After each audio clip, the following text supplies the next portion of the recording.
Welcome back to another edition of the Prepper Recon Podcast. Our mission is to bring you great interviews with preppers from around the world so you can be better informed and better prepared for everything from a hurricane to the end of the world as we know it. Hey preppers and patriots, American Meltdown, the long-awaited sequel to American Exit Strategy, is now available in Kindle and paperback. In American Meltdown, Book 2 of the Economic Collapse Chronicles, the new president, Anthony Howe, signs an executive order banning all semi-automatic weapons. Matt, Adam, and Wesley Baer begin training with their local militia for the battle that is coming. Within weeks of the inauguration, the $700 trillion derivatives bubble pops when rates on U.S. debt skyrocket. The derivatives crisis is the final nail in the coffin of the banking system and the death of the fiat currency system in America. With the dollar gone, commerce comes to a screeching halt. While times prove to be tough for all, survival favors the prepared. Get your Kindle or paperback copy of American Meltdown, Book 2 of the Economic Collapse Chronicles on Amazon today. I've been purchasing gold and silver from JM Bullion since before they were a show sponsor because they have the lowest price of any dealer I know of. JM Bullion now offers free shipping on all orders, and Prepper Recon listeners will get $5 off any order over $300. Just go to jmbullion.com and use coupon code PR5 at checkout. Today's guest is Jacob Schmidt of Radio Free Redoubt. John, thanks for coming back on the show. Hey, thanks a lot, Mark. I really appreciate the invite, and it's always a pleasure to talk to you. Oh, absolutely, man. It's a pleasure to have you back on. So, what's new at Radio Free Redoubt? Well, as you know, we have there's a lot of stuff that's new at Radio Free Redoubt. We had just stood up at a site kind of a spin-off site specifically dedicated to the communications side of the preparedness patriot movement. And that's amron.com. And of course, you know, we've had Amron, the American Redoubt Radio Operators Network, up and running for the last couple of years, but we just got a site up and running completely dedicated to Prepper Patriot communications, because it was becoming such a major part of Radio Free Redoubt that we wanted to. It was time for it to break off, and I mean, a lot has happened since I talked to you last. You know, there was a survival summit, online summit that the good folks from AMP3 Medical and the YouTube channel USNER Doc helped us produce a video introducing Amron and just Prepper communications in general. And so once that aired, and we got Amron.com up and running right about the same time. And then, of course, I just released a communications SOI, which is a signals operating instructions. All of that just it's been an avalanche of activity in the last month and a half. And so that's kind of where we are. Just there's your 30,000 foot snapshot view looking down at everything. So that's very cool. So Amron.com has its own website now. Because it was a really huge part of Radio Free Redoubt, and I guess people that were going to look for one or the other, they had to sort of pan through all of the Radio Free Redoubt stuff to find your Amron stuff, or vice versa. So that's great to have it. It's having its own website. That's cool. Exactly. They had to wade through. You know, a lot of people that are looking specifically for communications in a grid down type situation, TOTWAKI, you know, training for comms, had to weed through all the political stuff and, you know, Agenda 21, Common Core, and other things that we're trying to inform people on, you know, to get to the communications. And by the same token, a lot of people are really becoming more and more aware. They're waking up and they want to learn more about the issues, but they're not the communication thing. They're not there yet, or it's just not. They don't feel called to that, you know. But so they have to wade through that to get to the more social, political aspects of what we're covering. And so we separated them because they do go hand in hand. For what's coming to our country, communications is a very neglected area in preparations in general. And so, we wanted to give people resources for that and kind of collect all that stuff, to that one area. And we'll have to be able to communicate in a post-collapse and especially rebuilding, world. And so we do place a lot of emphasis on it, but it started to become almost Prepper Communications was starting to be, synonymous with Radio Free Redoubt. And we did not want Radio Free Redoubt to be known as the Prepper Communications site, because there's so much more to it than that. We're dealing with political issues, social issues, and we're very strong proponents of preparedness. But instead of thinking of ourselves as, patriotic preppers, we actually like to think of ourselves as self-reliant patriots, with the emphasis on the patriot side. So tell us a little bit about this handbook that you've got available on Amron.com, the communications SOI. Yeah, I've been working on an outline for a preparedness grid down communications book, a full-size book, and I've been talking to several people, and of course my wife as well, and it was suggested that I come up with something that is much shorter, like an ebook, a condensed version of it. So now, several people were trying to push me toward just a little, a leaflet, maybe a 1 or 2, 3, 4 page thing, they could print out and laminate, and it's just kind of a quick reference card, for communications. But there's actually so much more that needs to be there. And so what I had to do was kind of split these different projects up. And the most critical thing that I wanted to put in people's hands is a quick reference guide. And that's what the communications SOI turned out to be. There's signals, operating instructions. If something happens tomorrow, what channel do I turn to? What frequency do I tune into? At what time? And what am I listening for? And if I contact somebody who seems to be like-minded, they're in my camp, what do I say to them? And so that's what I wanted to put together to assist the experienced communicator with, having a communications plan that's standardized, as well as the brand new communicator who can easily navigate his way through, or her way through this quick reference guide. It's, like I said, it's 40 pages, and it's just in the form of an ebook. And it's a lot of work went into it, and it's organized really well. It's worth $5-10. Of course, it's priceless in a down situation when you need to communicate, but I wanted to really make it affordable for people.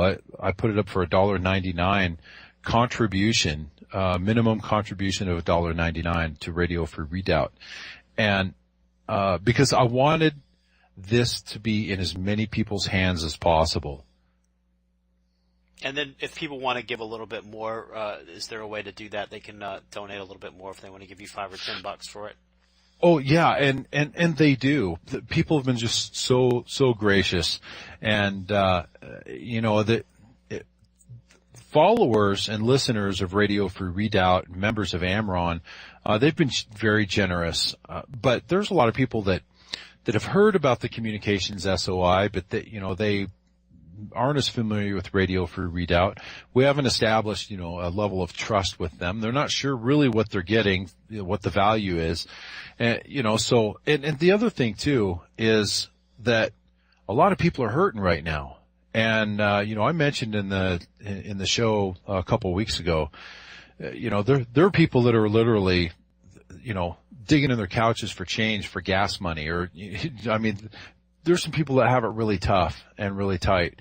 And, I will, if you're that bad off, I will send you a copy. But, at $1.99, there shouldn't be an excuse why every like-minded patriot and prepper shouldn't have this in their hands.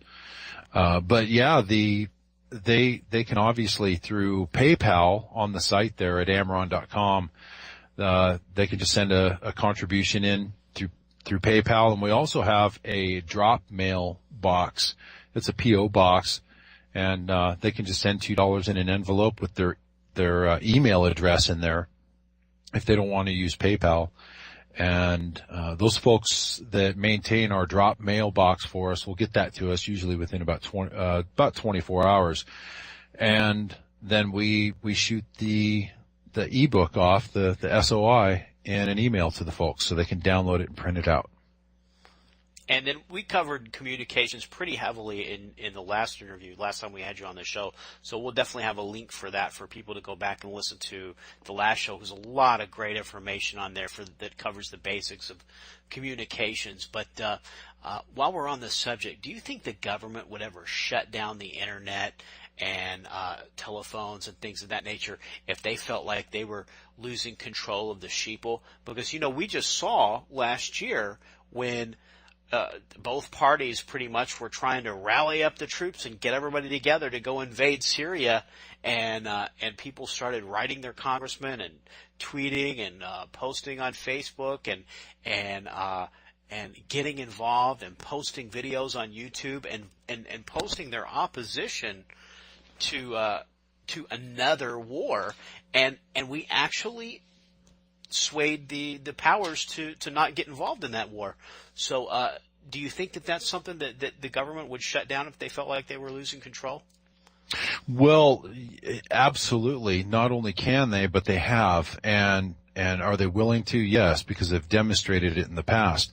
Now, what you're describing with this situation with Syria is a little bit different, because they want to keep that dialogue open, because what they did was basically they committed themselves. If we find evidence of chemical weapons, that's the line in the sand. We're going into Syria. And then they discovered chemical weapons, and so they pretty much stuck their foot in their mouth. Well, what happened was the people were crying out, "We don't need another war." So that gave them the politicians an out. They're like, look at my constituents. They are just so opposed to this. Yeah, we're going to have to reverse our position on this. So that was definitely a political maneuver where it benefited them. They were able to use the electorate as the scapegoat to reverse what they obligated themselves to.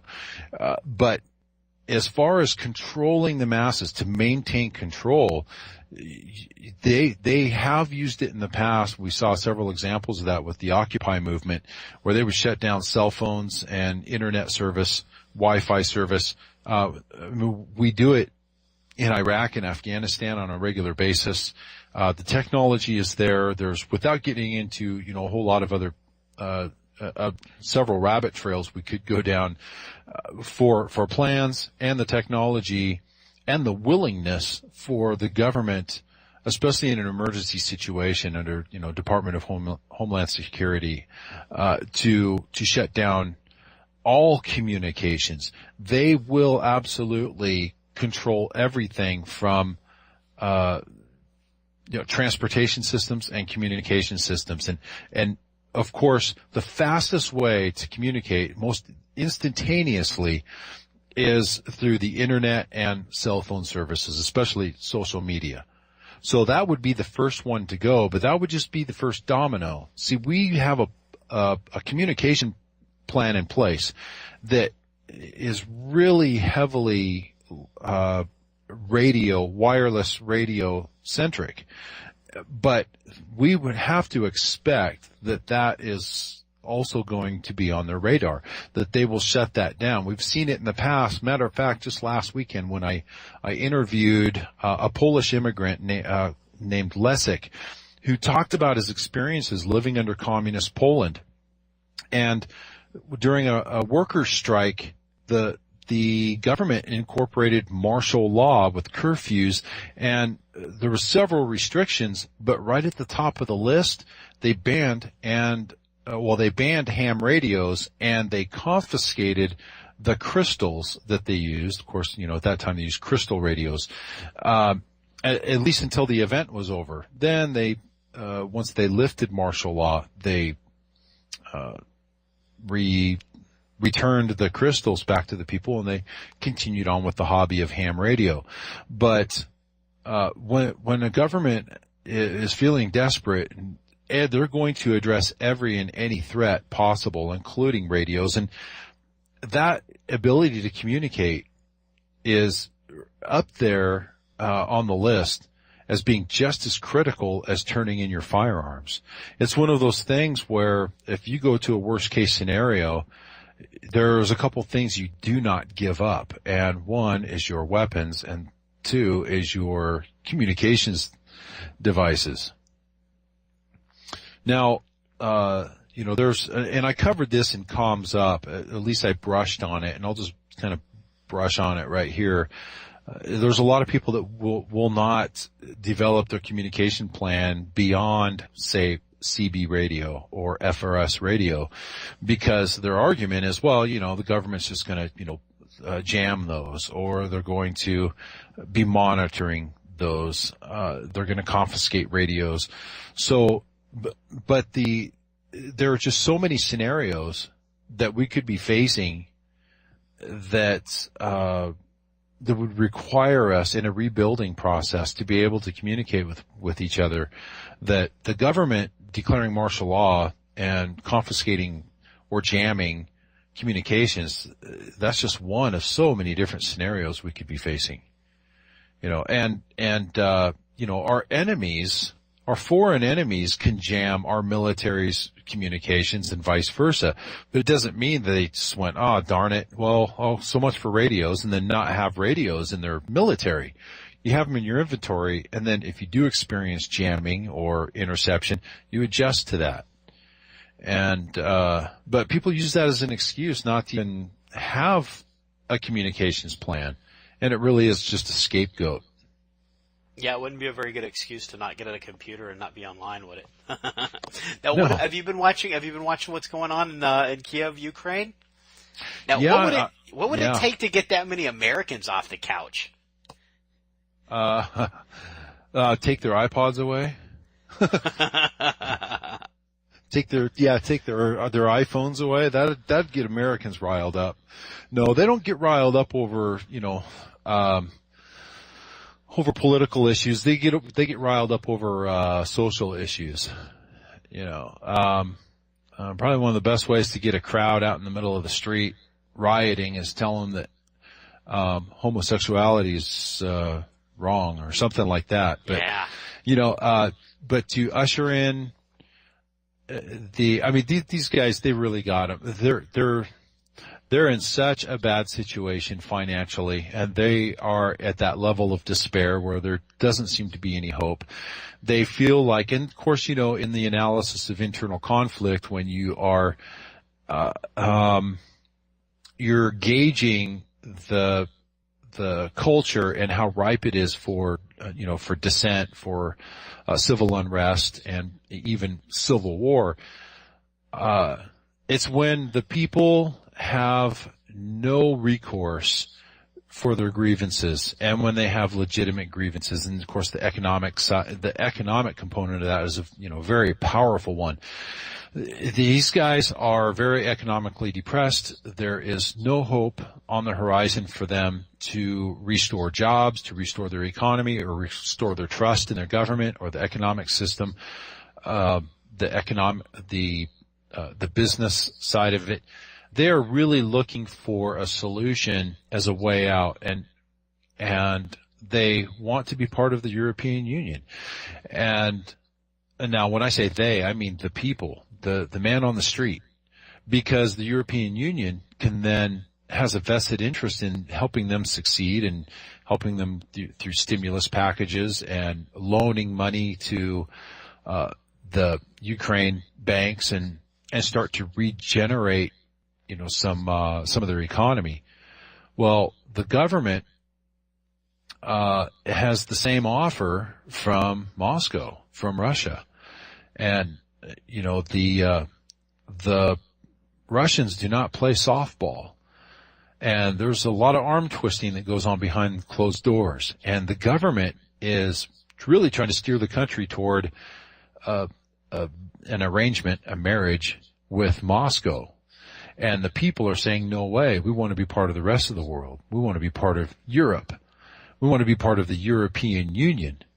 Well, you know, you basically have old school communists that are, you know, in Putin's camp, and then you've got the socialists over in Europe, and the people stuck in the middle. So it's just not looking good. That's just one example of the unrest that's starting to unfold across the country. You know, Syria is another one. We're seeing, I don't have them right in front of me. I just got an economic report to name like several countries where things are about ready to just explode. The same thing like what Ukraine's Venezuela, doing. they're going Yeah, into thank you. Venezuela as well. Yep. I want to say Turkey and Argentina are both having really, really bad trouble with their currency as well. Yeah, Argentina is the other one that I was trying to think of, and there was another one. I think it was Chile or I don't want to say it without looking at my notes, but it's just not looking good all over the place. Coming unglued. Yeah, it is. It is. We're pretty much, you know, we've been saying this. We're running out of time. I think we're out of time. Yeah. I think we're at the threshold of it now. So, but it's gonna give us an opportunity. We need to look at it as an opportunity, not, you know, doom and gloom. And this is the end.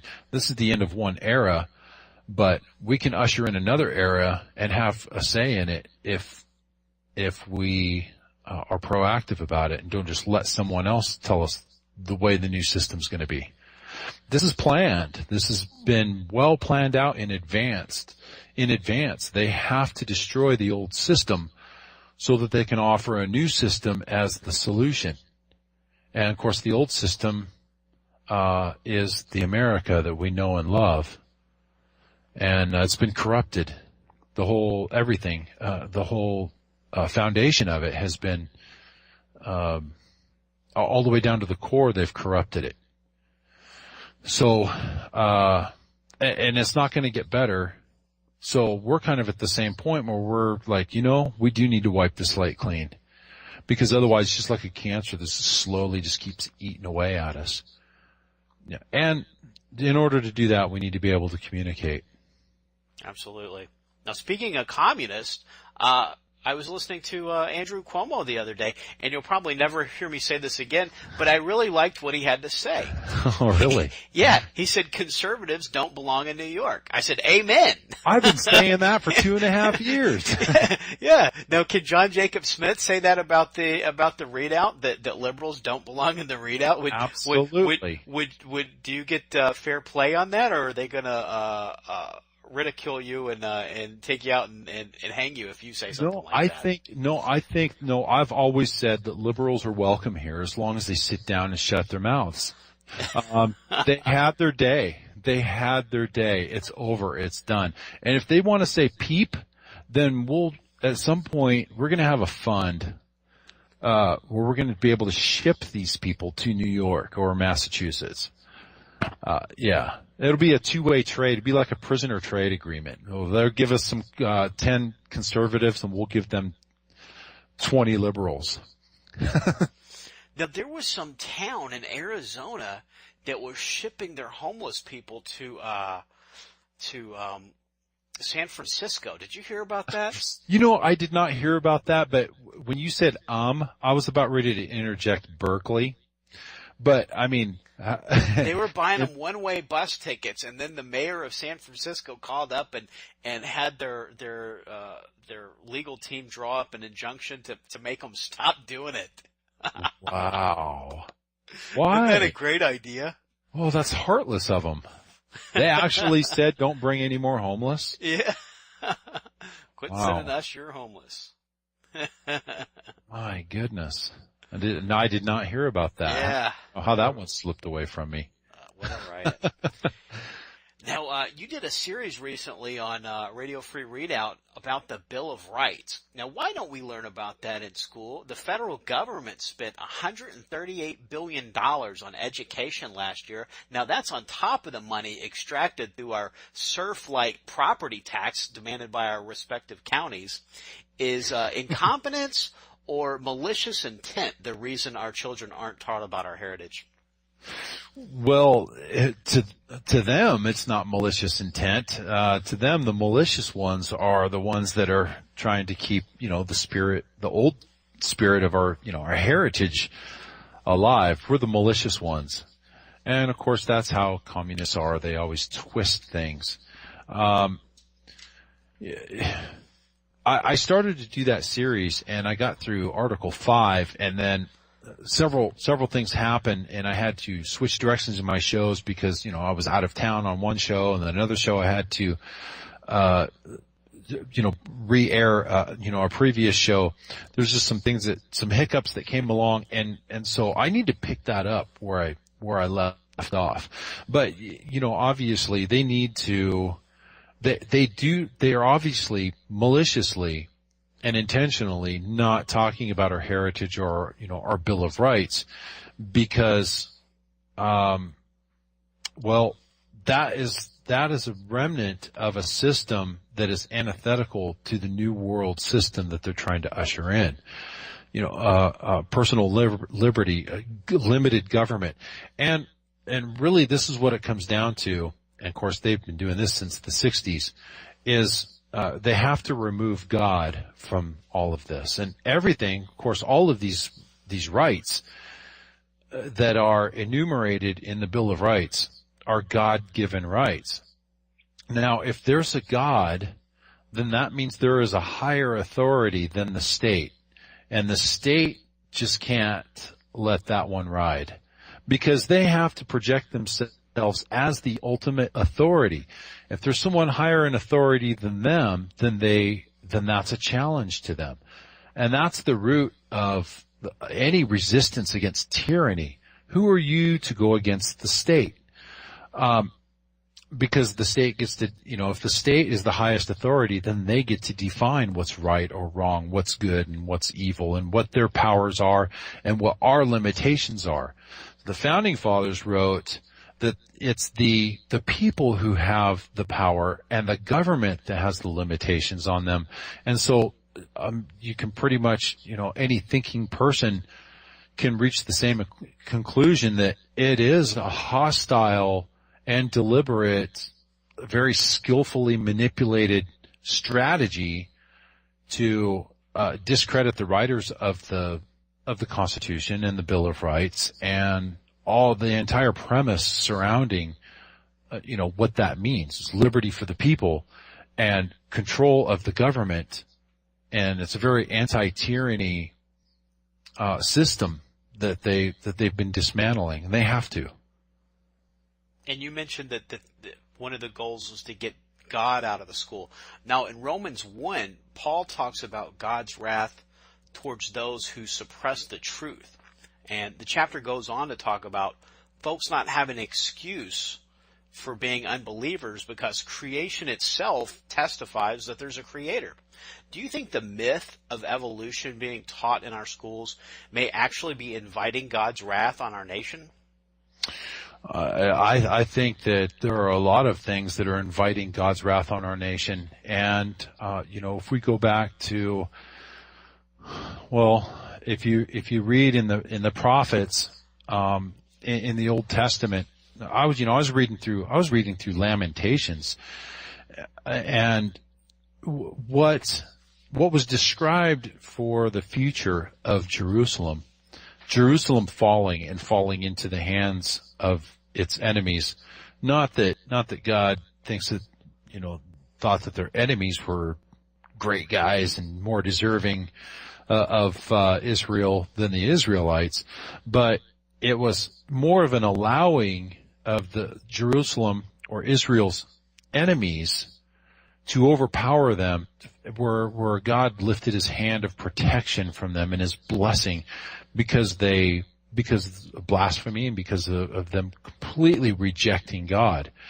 And so I think, we can look, through biblical history and see what the consequences are. And it was a pretty cyclical thing that I think that it doesn't take a rocket scientist to look at the formula and and anticipate, if we go down that path, what's in our future, what's next for us. And it doesn't look good. And of course, that's what the American Redoubt movement is about, where there are thousands of God-fearing, liberty-minded patriots relocating to the American Redoubt and other conservative regions, pockets, safe havens and refuges around the country, in hopes that the Lord will protect his remnant for what's coming, for what he's going to allow to happen to this country. The solution to avoid it is so simple. Just repent. Turn back to him. If my people who are called by my name would repent, turn back to me, I will heal their nation. It's right there, plain and simple. But that's the only solution that these highly educated people in leadership positions, that is the absolute one option that they will not consider, not even consider. So we can pretty much anticipate what's in the future for this country. And I believe, like many others do, that we are past the point of no return without supernatural intervention. But that's only going to happen with a nation that drops to its knees and turns to him. And that is not happening. It's becoming... We're not seeing the signs of that. No. More and more hostile toward God, toward his word, toward his believer, followers.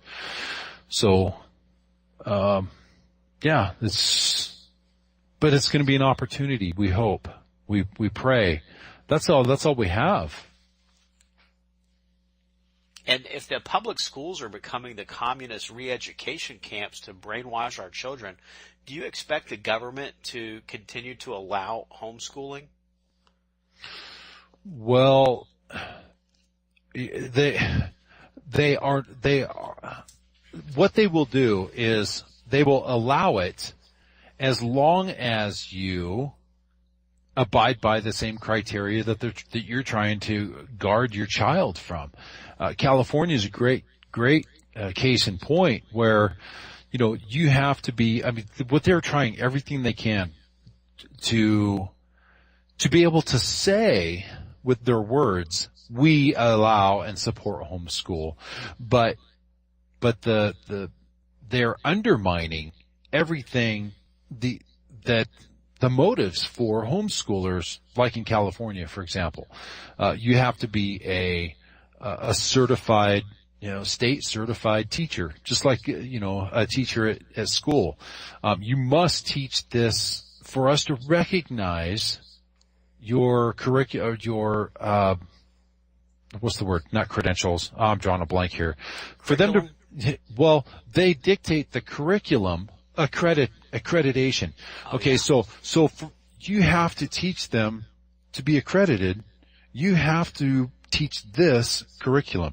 And of course the curriculum contains, ideas, philosophies, and ideals that are completely in opposition to exactly what the parents are trying to protect the kids from.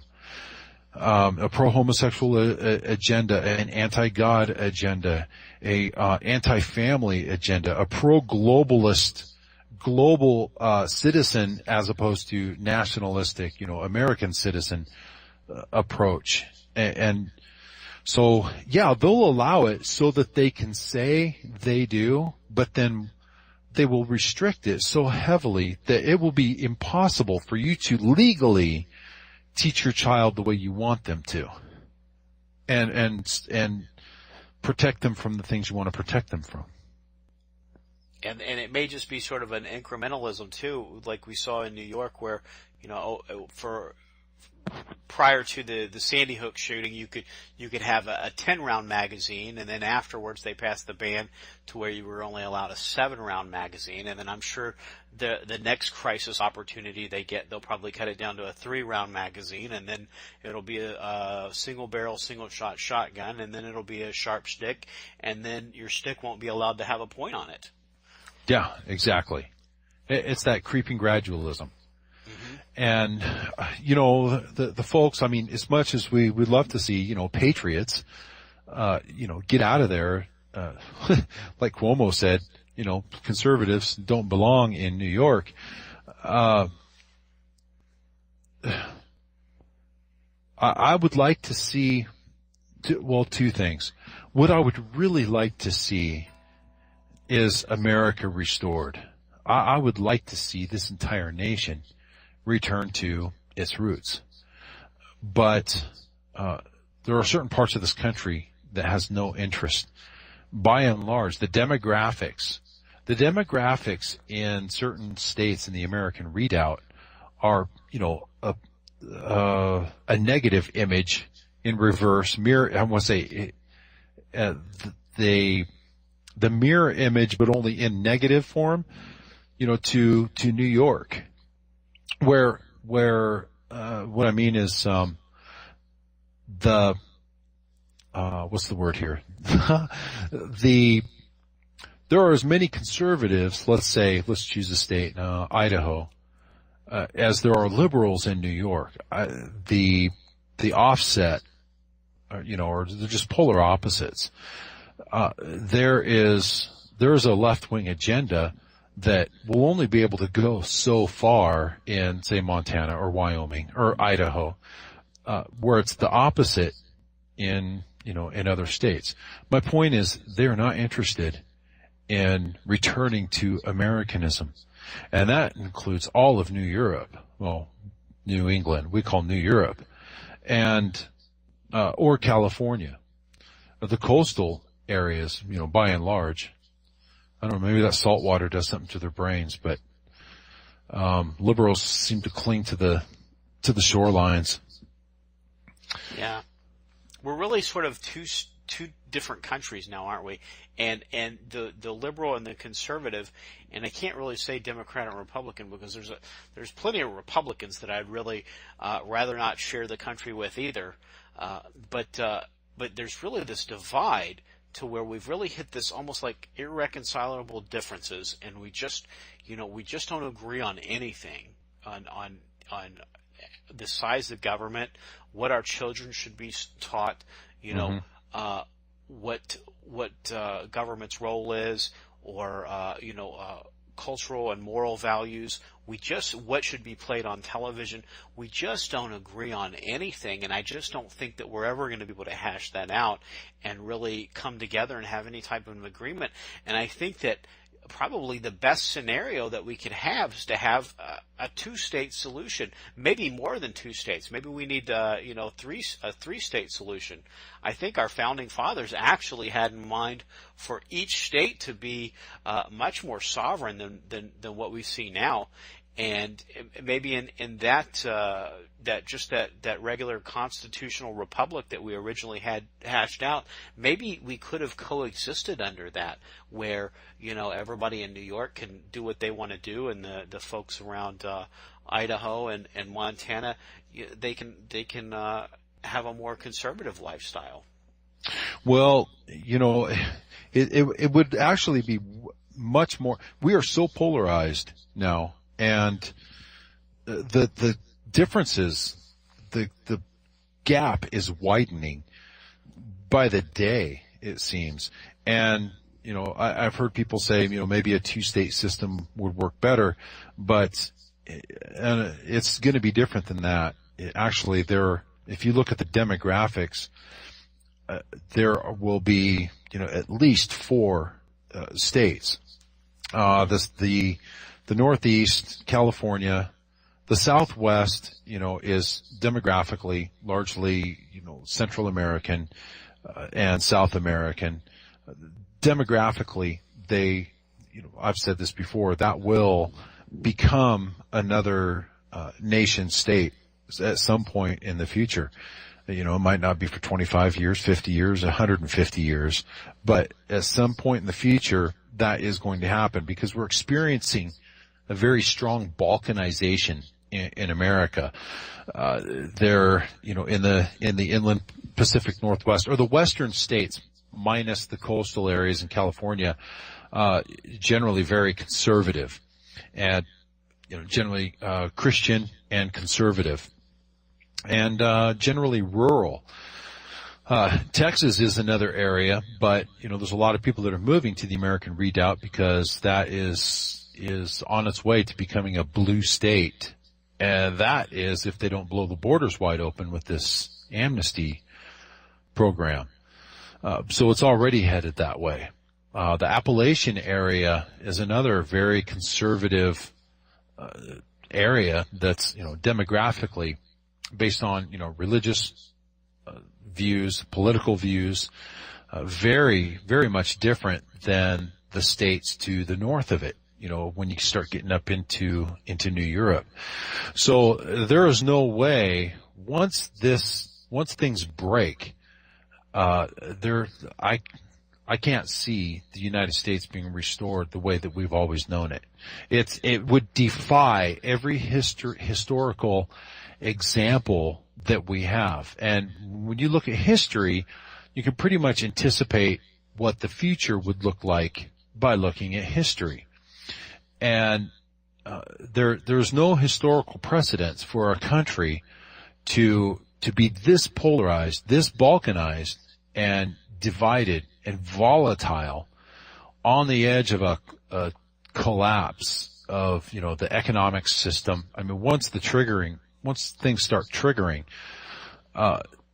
then you just will not see the United States ever again looking like it does now, or like it did a generation ago. That doesn't sit very well with the let's take America back crowd. And but it really doesn't matter. The people that were on the Titanic absolutely refused to accept that this ship was going down. But it really didn't matter if they accepted it or believed it or not. The people that fared the best were the people who come to terms with the reality of what they were faced with and took appropriate measures and prepared for that event. And so, but see, that's just the beginning of the fight for freedom, because the system that you're talking about and the system that deliberately has its sights set on America, the last beacon of hope for freedom in the world, has got to be destroyed. And so this has been planned for a long time. Well,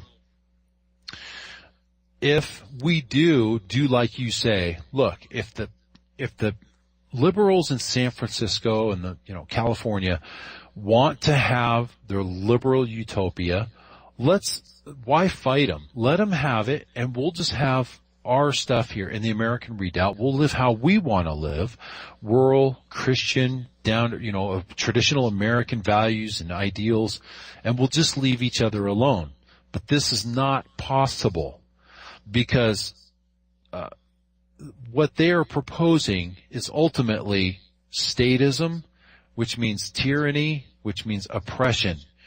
And when you live under tyranny and oppression, and there exists somewhere else a beacon of hope, there is freedom that someone else has, that is in direct competition with the tyrant, because he wants to be the one who has the only solution, and he's the one who can provide for you. He's the one that he needs you to be completely dependent on him.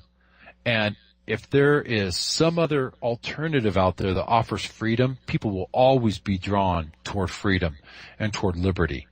So as long as there's evil, there will always be a battle to protect freedom. And we were told that by our founding fathers. Eternal vigilance. We were told that we would have to fight for it again. And we were also told exactly what to do to destroy it, to destroy freedom if we aren't vigilant, if we aren't willing to fight for it.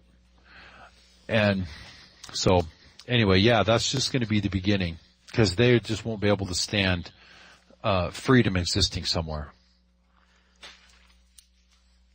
Now, what are some of the other threats to our liberty and heritage that are on your radar right now? some of the other. Well, that's a pretty big one right there. It is. I just, boy, What about I don't economics? Does that worry you? Does that keep you up at night when you think about the debt and the money printing and those types of things? No. It's all part of one systematic, one strategic. It's one component of a larger strategy to gain control. If the free market enterprise is working and everyone's prospering, nobody wants a one world government global system of oppression. But if they can destroy it and point and say, see, free markets don't work, they fail, and you guys are at the lowest level you could ever possibly be, so let us help you. This is why the Ukrainians are crying out and screaming to be part of a socialist system. Is because they're ripe for it. 10 years ago, they're proud Ukrainians, and they're proud. The nationalistic pride ran very strong. So if you can break that, if you can prove to them that nationalism doesn't work, that it's a failure, if you can destroy their economy, destroy their country from within, and then offer them a solution, they're going to cry out for it, and that's what they're doing. And, when they're waving flags, they're waving Ukrainian flags, and European Union flags are starting to really dominate.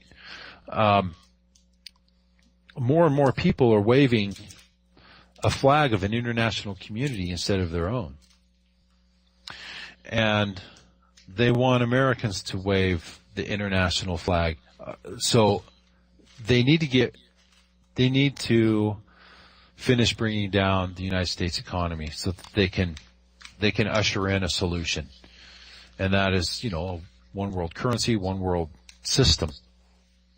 And the communists really capitalized on that idea after the stock market crash in the 20s, and Hitler as well. He really got on that bandwagon, and the communists in Russia and they used that as see, look, capitalism doesn't work. You can't have free markets. You need a strong hand to tell people what to make and how to spend their money.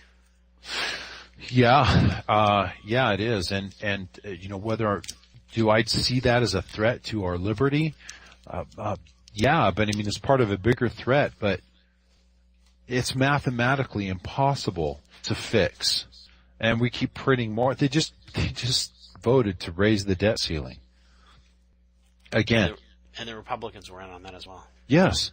There wasn't even, remember the big fight last fall? Republicans are going to shut down the government. They're going to hold up progress. You're going to use Obamacare as, you're holding the people, the ransom. You're holding the American people hostage. And the Republicans put their, they dug their heels in and said, we ain't passing your, increased spending. You're raising the debt limit until you promise these things. Well, this time around, there wasn't even a fight. It wasn't even a whimper.